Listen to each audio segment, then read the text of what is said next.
মধ্যপ্রাচ্যের সংঘাতের জেরে দেশ জুড়ে গ্যাসের সমস্যায় নাজেহাল আমজনতা। এই আবহে শুক্রবার অন্ডাল যাওয়ার পথে পরিবর্তন পরিস্থিতিতে অতিরিক্ত ভোটার তালিকা সহ রান্নার গ্যাস নিয়ে বার্তা দিলেন মুখ্যমন্ত্রী মমতা বন্দ্যোপাধ্যায়।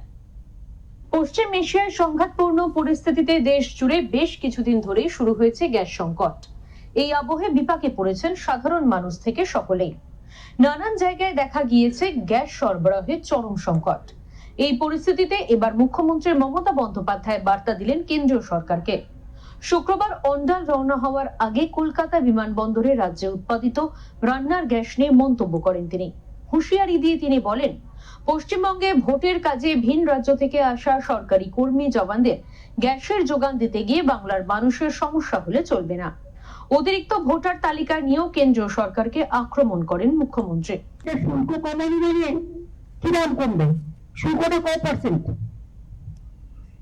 লোকের পাক, এটা আমি চাই, লোকের অসুবিধা যাতে না হয়। গ্যাসটা কি হলো? 25 দিন আগে লোকের রান্নাঘরটা আগে তো রান্না করবে, খাবে। পেট্রোল তো অ্যাভেলেবেল আছে আমাদের এখানে, আর গ্যাসও অ্যাভেলেবেল আছে। আমি চাই না আমাদের এখানে হলদিয়াতে যে গ্যাস প্রোডাকশন হয় সব পুলিশ অফিসারদের চেঞ্জ করে দিও, ডিএমদের চেঞ্জ করে দিও। বাংলায় যে গ্যাস প্রোডাকশন হয় সেই সিলিন্ডার যেন বাইরে না যায়। আর দ্বিতীয় কথা হচ্ছে, আমার এই যে 10 লক্ষ লোক বাইরে থেকে ইলেকশনের সময় ডিউটি করতে আসবে, হাজার হাজার লোক, তাদের গ্যাস দিতে গিয়ে বাংলার লোকের যেন গ্যাসের প্রবলেম না হয়।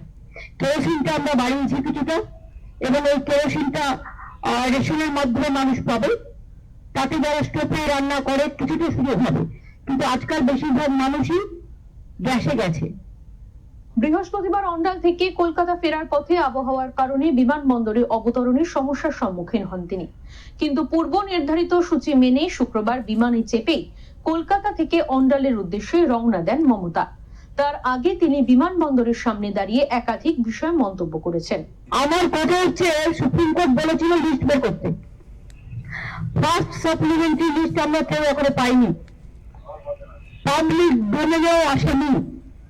এর থেকে বেশি গণতন্ত্র হত্যা, আনফরচুনেট ফর ডেমোক্রেসি হতে পারেন না। কবে বেরোনোর কথা ছিল লিস্ট? সুপ্রিম কোর্ট কবে ভার্ডিক্ট দিয়েছিল? 28 ফেব্রুয়ারি লাস্ট লিস্ট বেরিয়েছিল। তারপরে অ্যাডজুডিকেশনের লিস্ট এতদিন ধরে হিয়ারিং হলো, তাতেও তো 50% নাম আমি শুনেছি কেটে কেটে বাদ দেওয়া হয়েছে, এবং দেখে দেখে বাদ দেওয়া হয়েছে। আমি শুনছি সুতির একটা ব্লকে লক্ষ্মী আছে মনে 500, একটা বুথে 400 বাদ। এরকম অনেক জায়গা আছে। বসিরহাটে একটা ব্লকে একটা বুথে হয়তো 600 ভোটার, হয়তো 400 বাদ। এসব কে করেছে? কারা করেছে? একদিন না একদিন তো মানুষ কলফেট চাইবে। বুথের পাটা থাকলে আমি বলবো লিস্ট বের করুন আগে, মানুষকে জানতে দিন কার নাম আছে কার নাম নেই। যার নেই তাকে জেলায় জেলায় ট্রিব্যুনাল করে তাদের নাম তোলার ব্যবস্থা করে দিন। আমরা বিনা পয়সায় লয়ার দিয়ে সাহায্য করব। কিন্তু মানুষের গণতান্ত্রিক অধিকার কেড়ে নেওয়ার কোন অধিকার কারও নেই। যা চলছে তা সুপার হিটলারকেও ছাড়িয়ে যাবে। হিটলার টিটলার ভুলে যান, টোটালটা বিজেপি ভ্যানিসিং লসিং মেশিন হয়ে গেছে।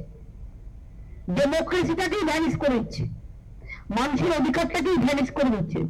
এদের দেখে আমার ঘৃণা হয়, লজ্জা হয়। বাংলার প্রতিটা মানুষ এর জবাব দেবে। বর্তমানে পশ্চিম এশিয়ার সংঘাতের পরিস্থিতিতে দেশে এলপিজি নিয়ে চিন্তিত একাধিক মহল।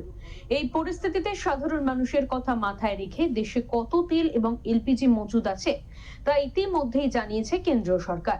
দেশে প্রতিদিন 80,000 মেট্রিক টন এলপিজির প্রয়োজন হয়।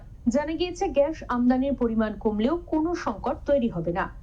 এর মাঝেই মুখ্যমন্ত্রীর স্পষ্ট বার্তা, রাজ্যে যে গ্যাস উৎপাদন হয় তা ভিন রাজ্যে পাঠানো চলবে না। ব্যুরো রিপোর্ট, ওঙ্কার বাংলা।